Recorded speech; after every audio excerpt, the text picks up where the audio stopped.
Hello, everybody. I'm Brandon Ellrich. My publication is Brandon Ellrich is So Gay. And I'm here today He is with, so gay. I'm okay with it. I'm here today with the poet Miranda, or just Miranda, I guess. But on Substack, it's the poet Miranda. And Yeah. is that what you go by on you have a YouTube channel? Yeah, all of my online stuff is the poet Miranda. So I've got Okay. YouTube, TikTok, Instagram, Substack, and then I host my blog through Beehive now. I moved it Oh, right. over from Substack, but it's thepoetmiranda.com. Okay. And I'm guessing on there you write like fiction, nonfiction stuff, or no, I'm just kidding. I mean, I would assume most of it's like poetry, right? There's some poetry. Yeah, yeah. Um, yeah, so I share poems that are original work. Um, I also occasionally read, do readings of poems from the public domain. Oh, yeah, So those are going to be like 100 years old or older. yeah. Um, and I also have a memoir project Oh, that is based.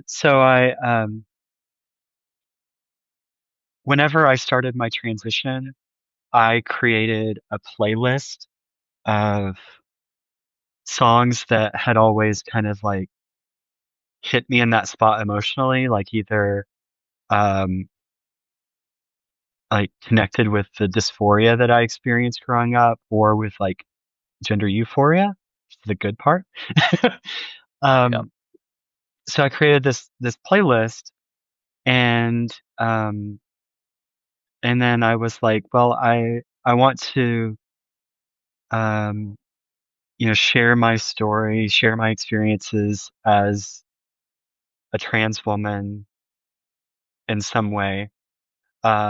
But I didn't want to just be like, here's the autobiography. When I was 3, this thing happened. Yeah. Um, so I was like, oh, I'll use the my mixtape and um, do the like each post from that is a single. So I'll have like a song for the A side, a song for the B side, sometimes a bonus track, and I'll just write about something that like that song spurs at the moment that I'm writing. Okay. So a musical memoir, kind of. Yeah. I see. So it's been a fun framework to work in. And then like we were talking about before we went live, um, I have a new project on the blog, and that is I'm calling it Miranda's Mailbox, and it's me writing open letters to different Okay. organizations, notable people. So Um, that's one of the ones that I got today, right? yeah, Okay. So have you done anything with the musical memoir yet? Have you published anything with that yet? yeah, Oh, okay. yeah. I think so far I've got like 11 entries Oh, from that. okay. I didn't know if that's like an upcoming thing or if you actually started it. Yeah. So that's something that I started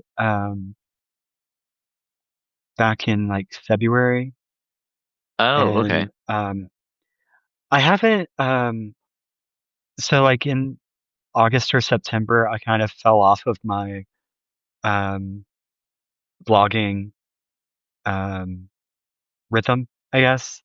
Yeah. And yeah, I had some seasonal depression and fun stuff like that. So it was hard to like Yeah.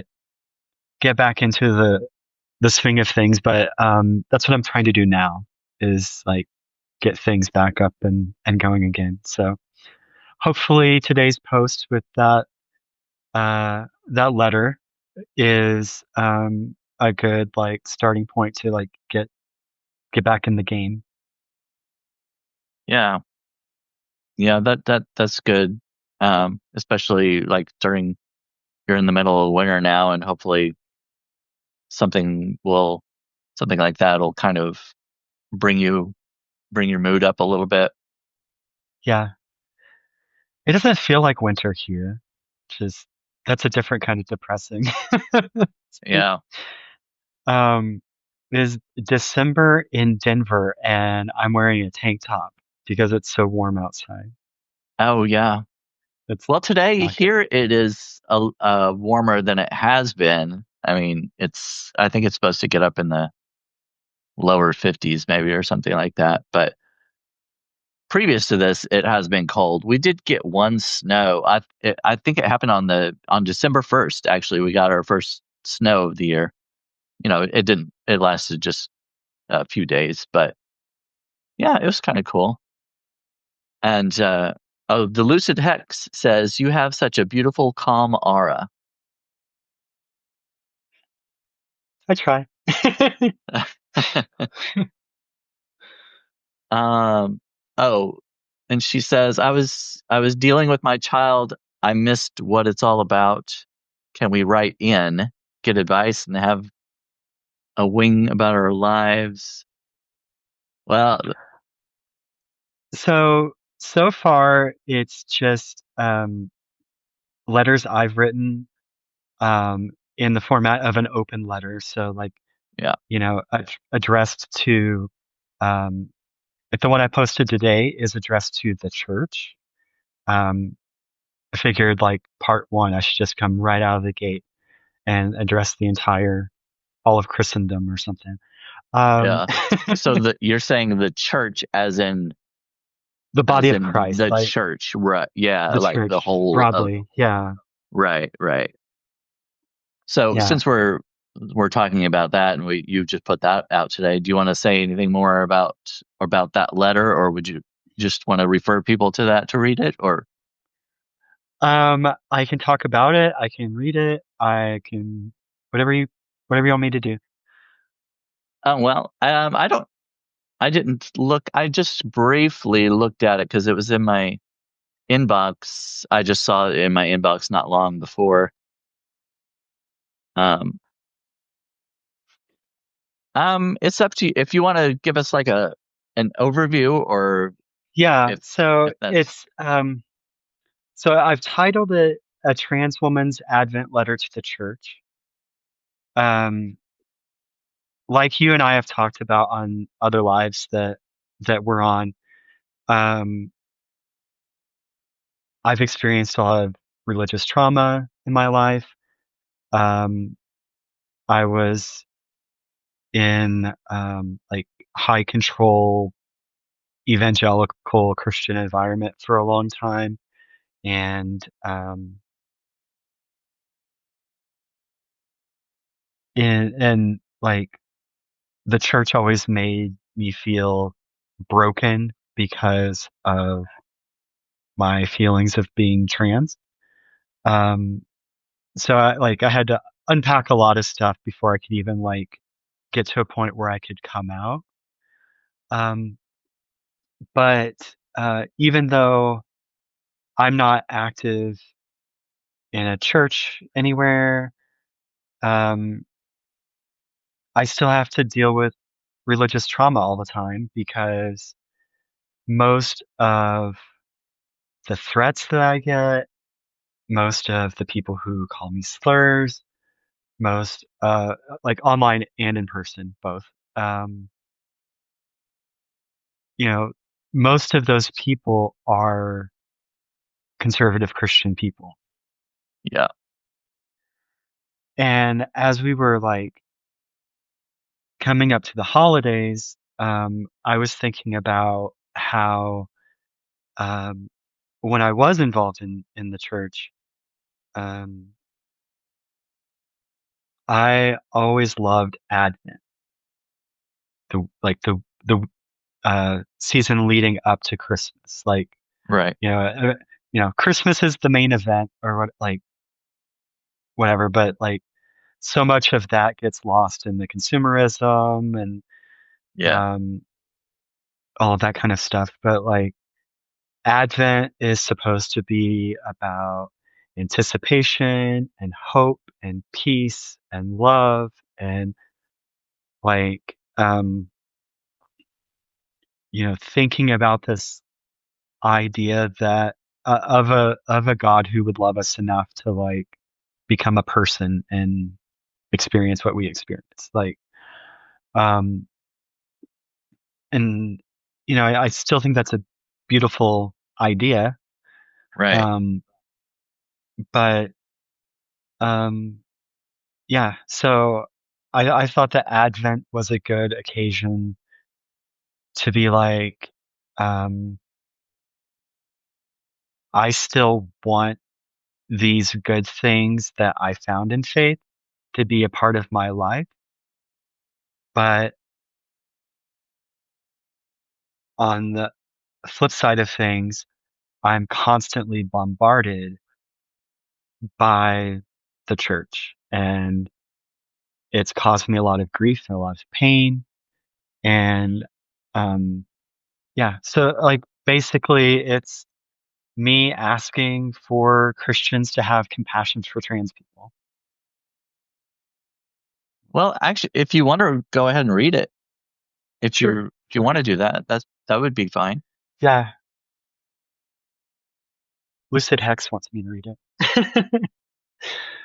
Oh, yes. I see that. Okay, Well, we got one vote so at least, so there we go. yeah, one vote of one. Um, all right, so here we go. Dear Church, Advent is here, the season when the Church anticipates God coming into our world as a humble baby in a manger, meeting us where we are with a radical act of love. Advent used to be my favorite season in the church calendar. It was a time I spent reflecting on hope, anticipation, peace, and love. But now my Advent reflections are shrouded by grief and pain. Before I get into that, let me tell you about myself. My name is Miranda. I'm a wife, a mom, a daughter, and a sister. I grew up going to my great grandma Lucy's Baptist church.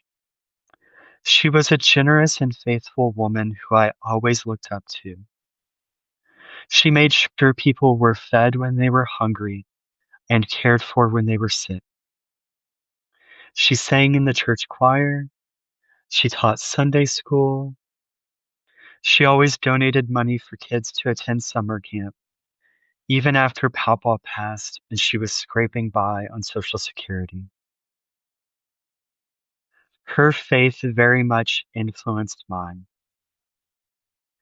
I attended a Christian university and went on to serve the church in various lay leadership roles for many years, always trying to make the focus of my ministry the two commandments Jesus gave us: love God and love my neighbor.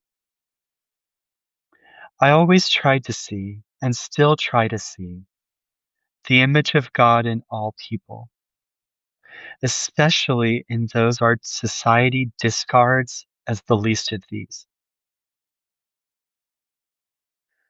Unfortunately,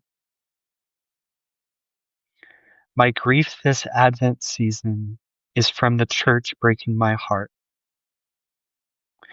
For the first time in the 18 years I've been married, I won't wake up on Christmas morning at my in-laws' home. Our kids won't wake up to stockings lovingly filled by their grandparents and aunts and uncles. We won't have our Christmas traditions and time with our beloved family because last time we made that 10-hour road trip, a Christian man threatened to murder me in a gas station because, in addition to the descriptors above, I'm also a transgender woman.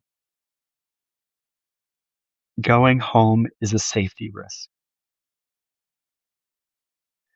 I don't blame all Christians for what that man did, but it's a sad reality that the vast majority of threats I've received since coming out have been from Christians. It's also a reality that most of the people who bear false witness against people like me, by suggesting that who we are is a sexual fetish or perversion, or worse, that we are sexual predators, are Christians. Another reality is that many of the people who have called me slurs, both online and in person, are Christians. In the public sphere, Christian media figures, politicians, and pastors have mocked people like me, have scapegoated people like me, have called people like me demonic. Some have even gone so far as to say that people like me are demons, literal demons. They say that people like me shouldn't be allowed near children or in public spaces at all, shouldn't have access to healthcare, shouldn't serve in our armed forces or government, shouldn't be allowed in the workplace, and shouldn't have access to housing. In September 2025, two members of Congress went so far as to say that all transgender people should be imprisoned. The church's response to this campaign of dehumanization has largely been to either remain silent or to rally around the people sinning against people like me. Seeing people I've prayed with and broken bread with for most of my life decide that I'm exempt from God's love is a knife to my heart. Get to know transgender people, not through the lens of media and politics, but through the eyes of Christ. Listen to our hearts. Listen to us talk about the paths we've walked. Rejoice with us when we rejoice, and mourn with us when we mourn. We aren't demons. We don't have a nefarious agenda. We're people. We're children of God. We're children of God, just like you.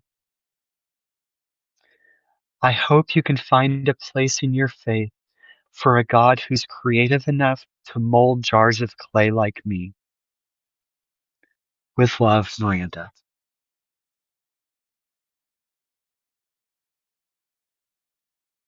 Yeah, it's I can't relate to all of that. I haven't had death threats from people in person, but a lot of the a lot of the judgment that I have felt from people have come from Christians, from people in the church. And and that's exactly the opposite of how it what it should be. Yeah, it's like, yeah, Jesus said, love your neighbor, and then the church came along and put an asterisk by it. Yeah, yeah. And not to judge and then again except for. Except for, yeah, it's like, let's turn our entire uh, faith into this huge game of smear the queer. Yeah. Yeah. Yeah, and that's not to say that everyone in all churches have that viewpoint, of course. I Yeah, mean, there are definitely some churches that are more liberal and more accepting, and usually, I would say most of them that do feel that way have on their website or somewhere that they're an affirming uh, yeah, yeah, and that's church. kind of related to the question that Lucid Hex asked. Could you find your way back to? Oh, I lost it. Uh, I've got sorry. it. Could you find Yeah, your way back to God and church just with actual people that will love and welcome you and support you? Where are the real flocks of Jesus people? He loved everyone. yeah. So, like you were saying, there are affirming churches. Um, unfortunately, there's like multiple tiers of affirming churches. Mm. Because I know of churches that are kind of in that like LGB without the T Oh way of yeah, looking at yeah, things. yeah, So, um, I have to be extra careful that, yeah. you know, um, That so kind of goes back there to is that. the asterisk that we're Yeah. affirming, uh, except Yeah. for Like we will affirm sexuality. We will not affirm gender identity. yeah, And they're never going to be explicit about that, like on their website or yeah, anything. They're just going to be like, we're right, affirming, and then you show up and they're like, oh, it's one of those. yeah, So, yeah. um, but um, there's a church just a couple blocks from where we live that is fully affirming. They're an ELCA church, Evangelical Lutheran Church of America. That's one of the more liberal denominations. Oh, okay. Um, so that church has a good reputation, and we're planning to go to a Christmas service there and just kind Oh, of okay. check out the vibe and Yeah, see if we want to go there more often. Um, like I don't want to get into like a conversation about like what my beliefs are, like because that's oh a yeah, whole journey, right? yeah, But I do miss, and my wife misses, and our kids miss having that kind of community and like right. that place to go. And so, um, yeah, Yeah, hopefully that's a good spot. yeah. So is that the first one that you will have been to for a while? Yeah. Um, first one since transition. Um,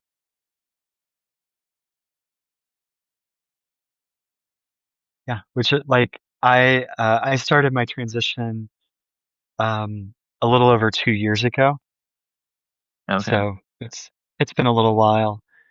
Yeah. Um, you know, at, at first I wasn't like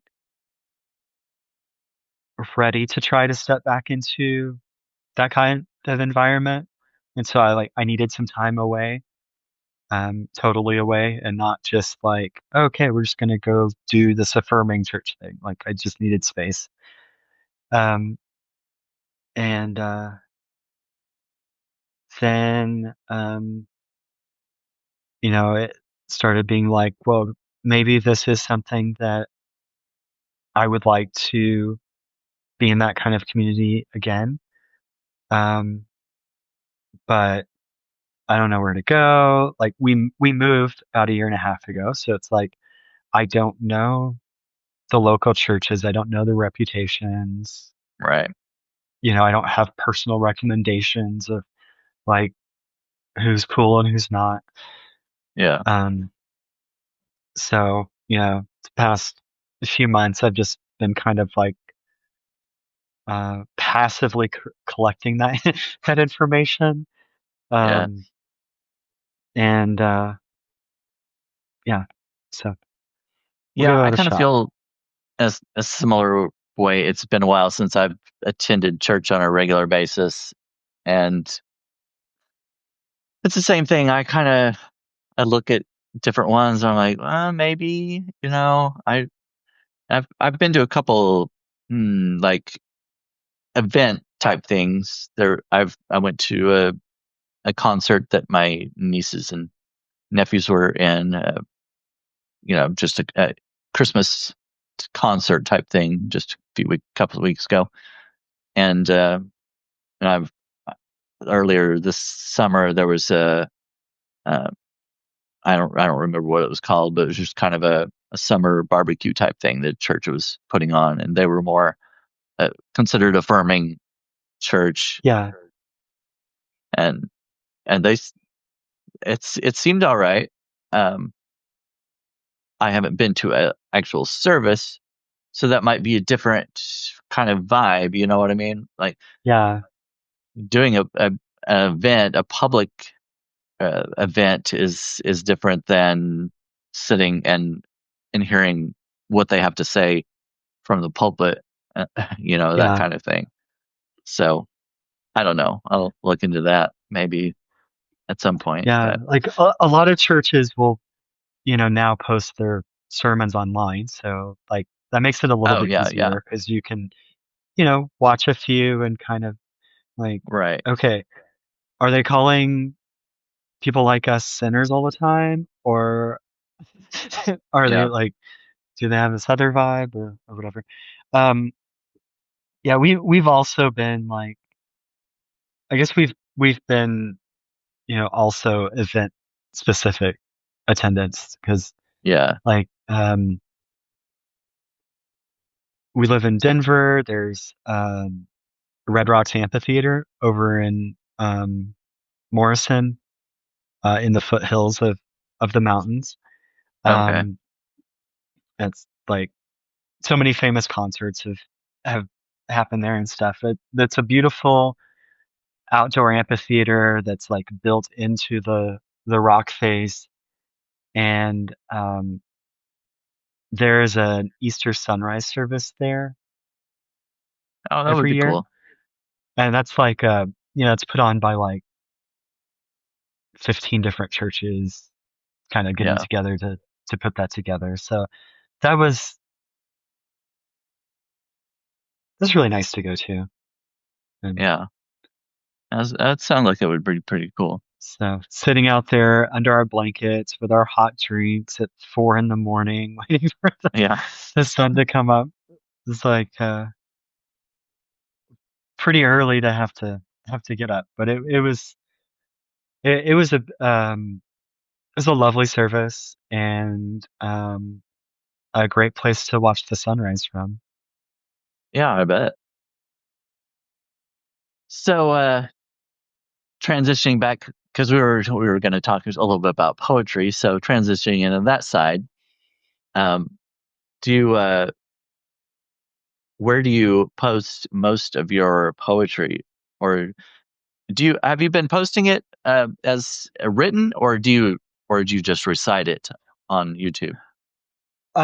So I kind of do it all together. So I will post the text of a poem on my blog with a little intro about it. Oh yeah, Um, and then I'll do a reading and like post that on YouTube. So try to offer like, cause with poetry, different people experience it differently. Like some people like yeah, the oral aspect of it and hearing it read. Um, and other people like want to get into the text and really like think about yeah. what's going on there or whatever. So yeah, that's how I do it.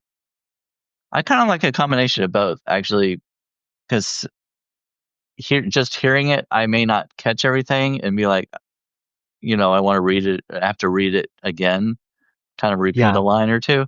So I do like having it in front of me and seeing the text. Yeah, But like even if you're listening to someone read it, having the text in front of you right, is right, nice. Yeah. yeah. And like, So I caption my videos, but still like those words are coming and going yeah, I and know.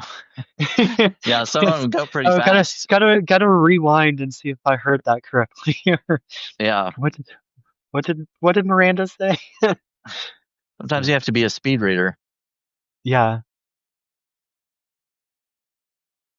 So a lot of the I've written a lot of poetry. I don't do it as much anymore, but I used to write it all the time. Uh, I started with my own blog, and I would post a lot of fiction and poetry. I was part of a group there also before I moved to Medium. I had a blog on WordPress, still have it, but I don't post anything new there Right. almost almost never. But um, I was part of a community there on WordPress, and there were um, poetry prompts that this one guy uh, that he would often start it and have challenges and things like that, different forms of poetry and that kind of thing. And Yeah. I really liked that. I really enjoyed it because there were a lot of forms that I'd never heard of, and I'd have to go look them up and figure out how to do it and that kind of thing. And so it was kind of a learning experience too, education, but Yeah. it was kind of expanded um, my creativity too, to try to write in these different forms and stuff. And then I went to Medium and I tried to write kind of the same thing, fiction and poetry, but on Medium, it didn't seem to do all that well. It didn't seem like people wanted, I don't know, they Yeah. didn't want to hear Yeah. poetry. And Medium seems more like essay, article focused kind of yeah, thing. and it seems to keep changing too. Like just not too long ago, they seemed to transition from um, emotional type articles to now seeming like they want more business and tech kind of stuff. And I think that's why a lot of people have left Medium and come to Substack, which is what I did. And I mean, I'm still on Medium. I still have my my profile there, my account there, but I'm very close to closing that out because I'm not making anything on there, and it costs Yeah. $5 a month to be a member there. And if I don't meet the $10 minimum payout, then they don't pay me. So I'm Yeah. You're just losing giving them money. money to like Right. host Exactly. what's essentially an artifact of what you've already done. Exactly. Yes. Yeah. Yeah. So I don't know. Anyway, that's kind of off topic, but I have posted a few poems on Substack. Just usually they're funny ones. I'll come up with something stupid and ridiculous for whatever topic I decide. But a lot of the going to since we're in the season, uh, a lot of the Christmas poems I've written are religious based. You know, because my mom a lot of times wants a Christmas poem to read at Christmas time, or maybe to put on a Christmas card or whatever. And so I'll come Yeah. up with I've come up with Christmas poems for years, but I don't know if she wanted one again this year, but I was like, I mean, it's really hard to come up with something original once you've done like different. You've done all these different types of telling Christmas story in different ways and Hmm. in different forms. It's like I'm running out of ideas, so like I don't know what else to do. Like I don't want to just keep repeating the same thing. So, but yeah, most of my Christmas ones are religious based uh, at her request. But do you have any winter or Christmas poems you'd like to share with us? Well, I do. Um, Okay. so I included this poem with the letter that I read earlier. Oh, okay. Um, because it's a poem that um I started writing a little bit before Christmas last year, um, based on some threats that I received. Um, I was like, oh yeah, I'm gonna write this poem that's kind of a juxtaposition between like threats I've received from Christians and what Christmas really means. Okay. Um, and so Uh, it's the first draft was I included so many things that had been said to me that it was just like a completely vulgar poem. Like Oh, yeah. I couldn't even read it.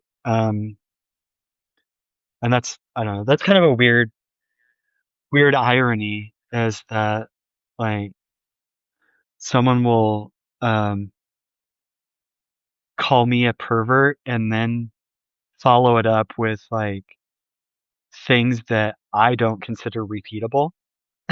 It's like if I'm Right. the bad Yeah. one, Yeah. why are you the one who's saying like all of these disgusting things about my Yeah. body or whatever? Um anyway, so after we got back from our Christmas trip, I kind of found my way into um what I wanted to do with the poem. Um yeah. So I'll read it for you. All right. This is called Christmas 2024. This year, as I listen to the timbre of my father-in-law reading Luke 2, the Christmas story, before the donkey even delivers Joseph and Mary to that full inn in Bethlehem to be rejected, I go to the fields and wait with the shepherds. I have questions to ask that coming angel, and I need to hear the chorus sing peace that night. Their voices don't tell me join the 41% like the megachurch worship leader did. I want to walk with the faithful shepherds when they see the lowly child, but Angel still hasn't answered whether the deacon at the coffee shop was right. Will he watch from heaven as God heaps coal onto freaks like me? I think about all those pastors. I don't even know how many so far, who've threatened to ram their staffs into my, excuse me, I refuse to illustrate their unholy sermons any further. But I still beg to know why I, lowly trans woman, am the one declared demon. Angel, can you ask the baby laying in the manger's gold straw? Can he speak yet? After 2,000 years, is he ready to tell them the person I am is not the sin he was born to save the world from?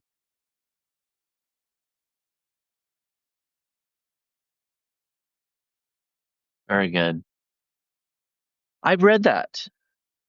You Yeah, posted it somewhere before. I posted it before. Um, Okay. But like it fits with your Advent letter, though. yeah.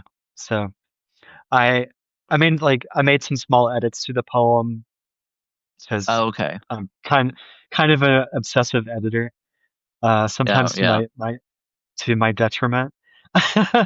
But like I felt like the previous time I posted it, there were like a couple of awkward line breaks. Um, Oh, and so okay. I like tried to clean up some of the phrasing. But yeah, so there it is Yeah. again. Yeah. I recognized some of the lines from it. I was like, I know I've heard this before today. Yes. And I can share more poems if you want me to. I don't have any more Christmas stuff or holiday stuff. Oh, that's The all only other right. I mean, The only other holiday poem I have is a Halloween poem. I just, I, oh no, it wasn't a poem. Oh, on Halloween night, I did a live video where I read a couple of original short stories, and then I recited The Raven by Edgar Allan Poe. And I put on makeup and dressed Halloweeny and all this kind of stuff. But um, yeah, the AI, makes the your clips automatically, and one of the clips from that it just really took off. Everybody was like liking it and stuff, and I was like, maybe I need to do this more often. So Yeah, I'm kind of I'm kind of looking at maybe doing some more short stories and stuff, but maybe not publishing them written on my blog, but maybe just doing, just doing a the reading. reading. Yeah, Yeah. yeah. But Yeah, I've been thinking about like I have a pretty good following on TikTok. oh yeah. Um so I've been thinking about and I've been a guest on a lot of other people's TikTok lives. Oh, okay. I've been thinking about doing um some TikTok lives where I read some poetry. Okay. So, Yeah, I've I went live on TikTok one time and eh, apparently nobody could hear me.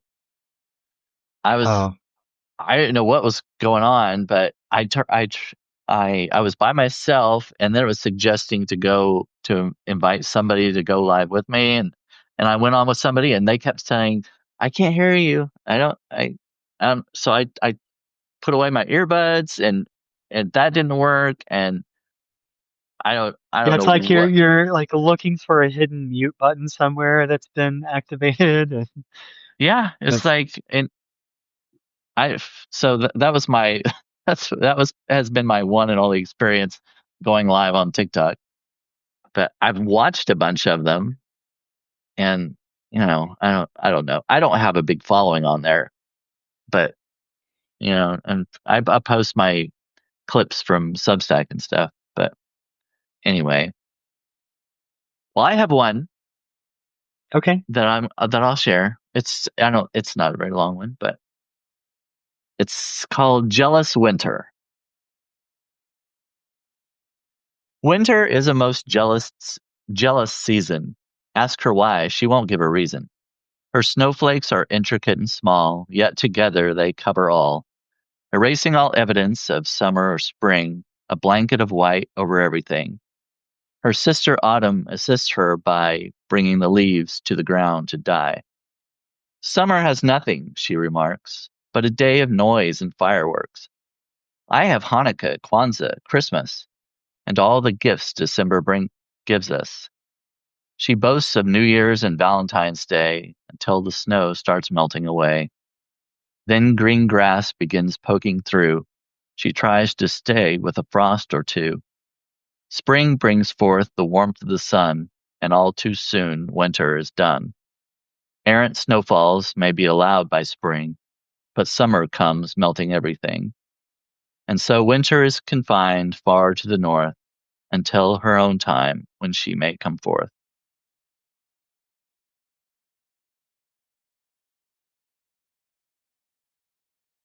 So there we go. I like that. I it makes me even more sad that we aren't having a proper winter in Colorado yet. Oh yeah, yeah. No snowfalls. I'm sure you will. I mean, Colorado, you've got to have snow. Yeah, but it really has been crazy this year. Like our first snowfall was the second latest first snowfall since they've been keeping records. Oh, Um, we've had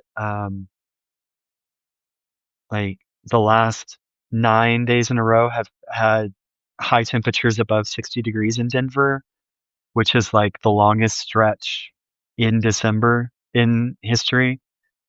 Um, so it's not wintering yet. It's a bummer. yeah. I'm kind of So, glad we but got one on. we We are getting away to the mountains for Christmas, though. We, Oh yeah, so there'll be snow there. yeah, so we rented an Airbnb over by Breckenridge, so Oh, okay. that should be pretty. Yeah, that's cool.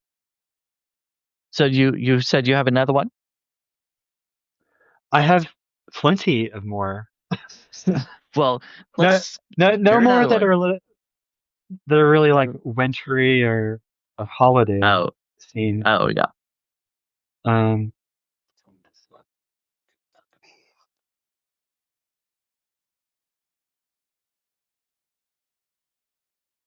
I posted one a couple weeks ago called Rowan Winter. So if anybody wants to go read that, they can.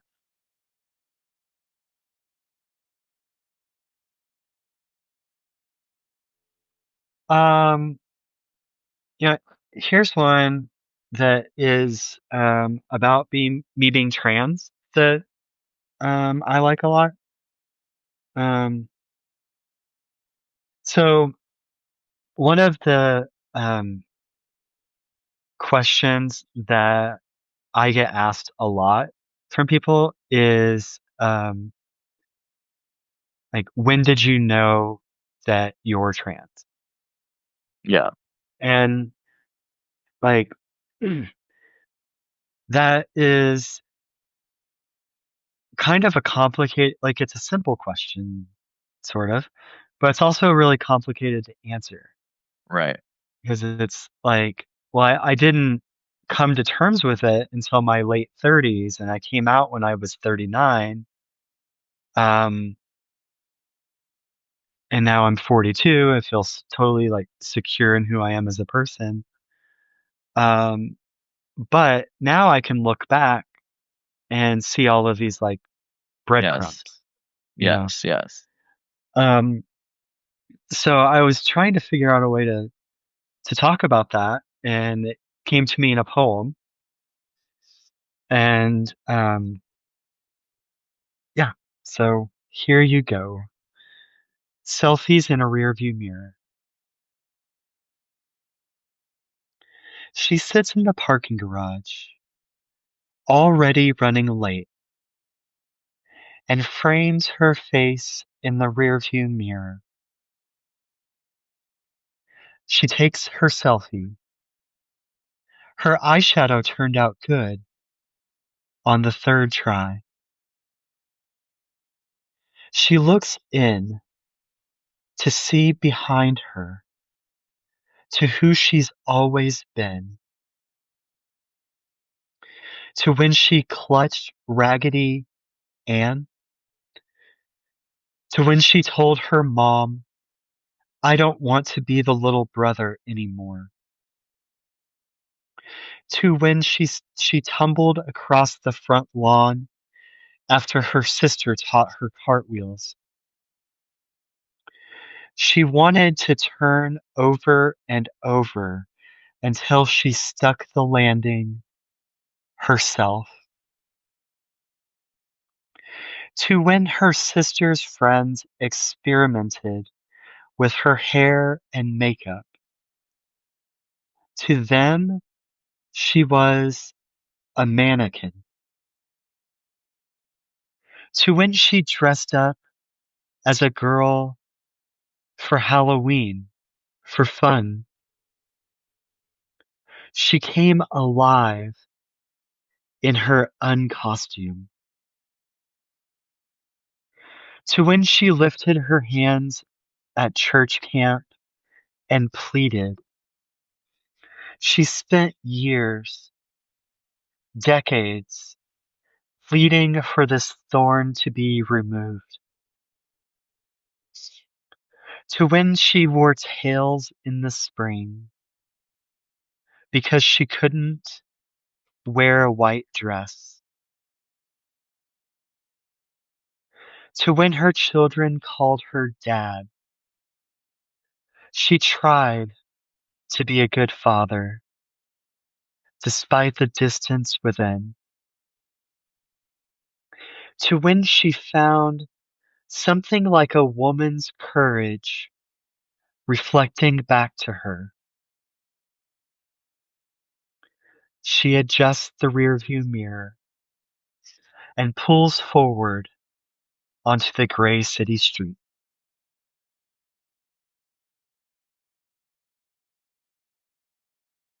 Very good.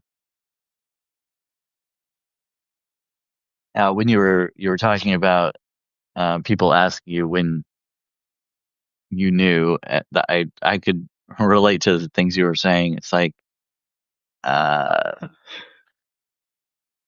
I didn't accept it, I didn't admit to it or acknowledge it, but like you said, looking back, I Yeah, can see like kind of the first time I maybe could have known if I would have had the capacity to uh, understand it. You know what I mean?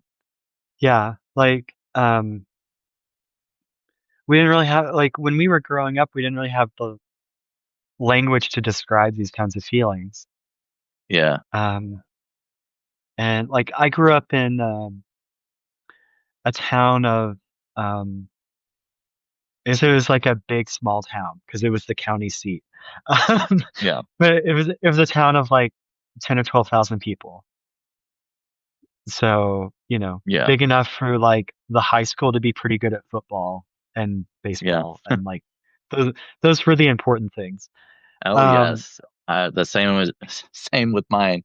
Football was yeah, football and basketball were everything. yeah. And so we had like there were, I don't know, half a dozen people who came out as gay or lesbian or bi in high school.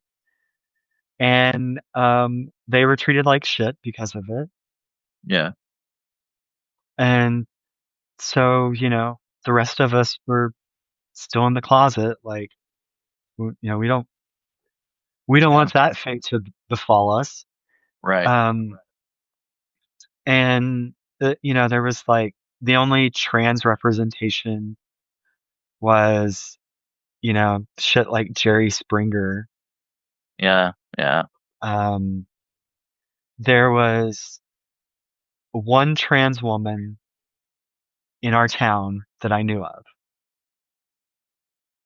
and like she, like I met her at the laundromat one time when I went with my mom to do the laundry.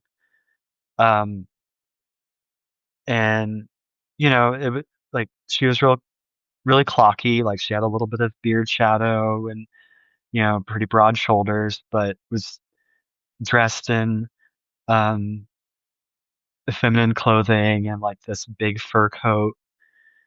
And at the time, like I was like 7 or 8, I think.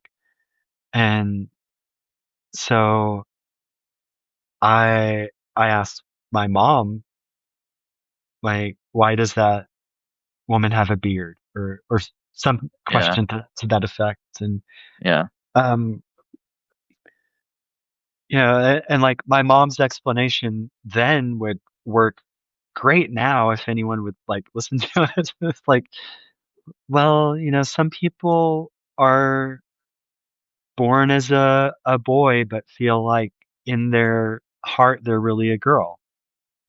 And like that was it. There was no like judgment there. But I knew because I had seen that same woman like walking down the street downtown or whatever, that other people made fun of her. yeah, Like my some of the guys like I played soccer with um mentioned her, and like that's the context in which I learned a lot of anti-trans slurs, was them making fun of this random person. yeah, And so my feeling of um like when I first met her when I was so young, and then whenever I would like see her around, um I always felt so connected to her. And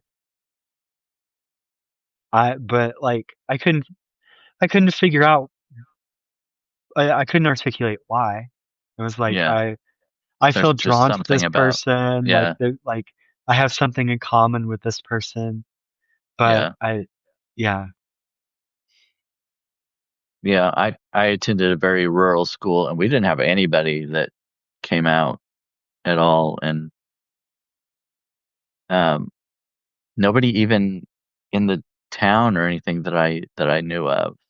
I mean, we had uh, very few black people.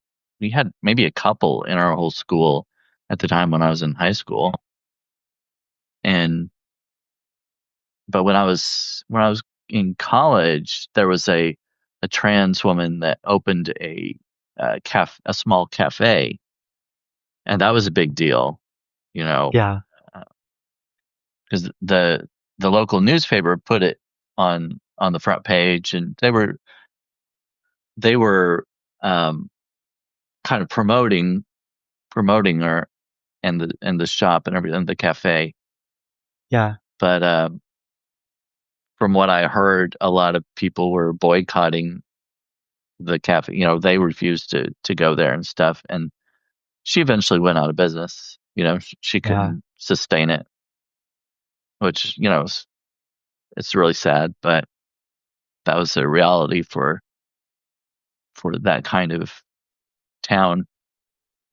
But Yeah, you always hope that like, if I'm out here as a representative for my community, then hopefully like people will see my humanity and soften their stances or whatever, yeah, or at least be willing to eat in my cafe. right, But right, um, but sometimes you can't break through to yeah. enough people for that to matter. And I mentioned her that story in the article about Trans Awareness Week, and I said, they she went out of business, but it had nothing to do with her broccoli and cheese soup, you know, which that's I don't know, it's just kind of ridiculous. But well, we're approaching the hour, um, kind of ending on a sad note, I guess. But that's Well, kind of reality, I guess. Really, yeah, and like um so many of my poems have like a sad tone to yeah. them. Um and it's kind of weird. It's because like I can't actually write things very well when I'm sad, but when I'm happy, I can look at the sad moments and write about it. Oh, And okay. so, you know, like I have all these sad poems that I've been able to write because I was able to get away from what was bringing me down. But, Okay. now Well, that's now interesting. I now I read poems that make people cry. Yeah, that So, you've written while you were happy. yeah. Yeah, I have several. Not all of mine are sad or depressing or whatever, but I have a lot that are. And I never really thought about the mood that I was in while I was writing. Usually it was during kind of a depressive episode though. Those type of poems. But yeah. So do you feel like you have kind of a any kind of muse that comes to you and gives you ideas? Yeah, so I have a habit of um working within what I call imagery sets. So what I like right now I have two book manuscripts that I'm working on. One of them is called The Escape Act, um, and the other is called Car Girl. So where those came from and how this like image set concept works is that when I was in grad school, I was looking for a way to pull together, and I did an MFA in creative writing. So I needed my thesis to be a book of poetry. Okay. And so I had up until that point just kind of random ass poems about whatever. um, but I needed some kind of unifying concept. And while I was in grad school, my wife did some genealogical research and confirmed something that I had previously suspected in that I am related to Harry Houdini. Oh, So after that's I found cool. that out, I started thinking about like vaudeville and magic shows and escape acts and I thought you were going to say, started as soon as I found that out, I started putting myself in straitjackets and drown, getting inside a coffin or stuff like that. yeah, so just for fun. just, just just put me in a box. Um yeah, so like I started reading books about him. I started reading books by him.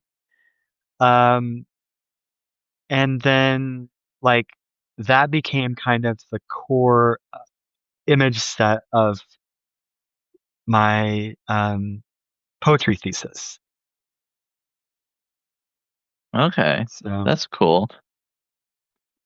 and then like the other project I have, Car Girl, um, growing up as a trans girl, I tried very hard to perform masculinity to be accepted.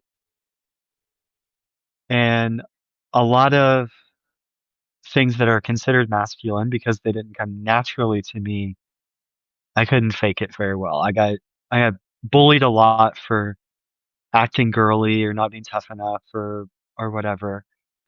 But something that was manly that I liked was cars. Okay, So I would, and that's the that's the collection that selfies in a rearview mirror is in. yeah. Because yeah. Um, so I have other poems that are in that collection. There's like I have one called The Tank, which is about my dad teaching me how to drive manual transmission. Oh, yeah. Um, I have I still one don't know called how. I can teach you. Come to Colorado, I'll teach you. Um, I have one called 1948 Chevrolet that is about the car that I helped my grandpa restore. Oh, I remember you talking about that. Yeah, So the car that I was supposed to get when he died because I was the oldest grandson, yeah, but yeah, you already know. Your viewers don't know. He disowned me when I came out as trans. yeah, So, um, yeah. Sad way to end that memory yeah. experience. So the Escape Act poems I have I ended up finding out um at some point along the way the Escape Act I have spent my life trying to figure out was how to be myself Yeah, and get out of this prison of expectations of performing gender roles and stuff like that. So, it's very much on the nose. yeah, Because yeah. It's so funny that that that you have Harry Houdini in your genealogical line. Um, oh, I was gonna tell you that Nikki said you're beautiful. And um, Steve says, "Preach, Miranda. I drive a stick to this day, and I love it." He also says, "Sorry, girl. I don't get how parents disown their kids. Makes no sense to me." Yeah. Yeah. Well, I guess we should wrap this up, but I really appreciate you coming on. Um, Yeah. I'm going live every day in December for those of you who don't know, and I've most days I've had a guest on with me. I didn't think I'd be able to do that at first. I'm like, I'm gonna have to go by myself most days, and that hasn't been the Yeah. case. On the weekends, Saturdays and Sundays, I actually haven't even asked anybody to go on the weekends because most people, I People don't are running bother. around doing things. Yeah. Right, right. But um, tomorrow I'll be on. Tomorrow morning I'll be on with Ginger Cook. It's the first time she's ever been on live, so that'll be fun. She's very funny, and I'm gonna be on with Ben Yolancey and Walter Rain in the afternoon with Escapist Delights, talking about holiday movies. So if anybody's interested in those, check me out tomorrow. Thanks again, Miranda. I enjoyed your poetry and your Yeah. Thank letter. you for having me on. And if in the chat, if you're not subscribed to the poet Miranda, you can go. I put the link earlier in the chat, but I'll paste it again. Thepoetmiranda.com. And if you're not subscribed to me, of course, I'd appreciate that too. So, thanks again. I'll see you later, Miranda. Probably pretty soon. Yeah. I think we're doing trauma talk tomorrow with Wendy. Yeah, I'll have to see how the time works out because I've got two lives going tomorrow, and you know, uh, we'll see. Yeah. So anyway, All thanks for right. coming. Yeah. Talk to you later. All Bye. right, bye.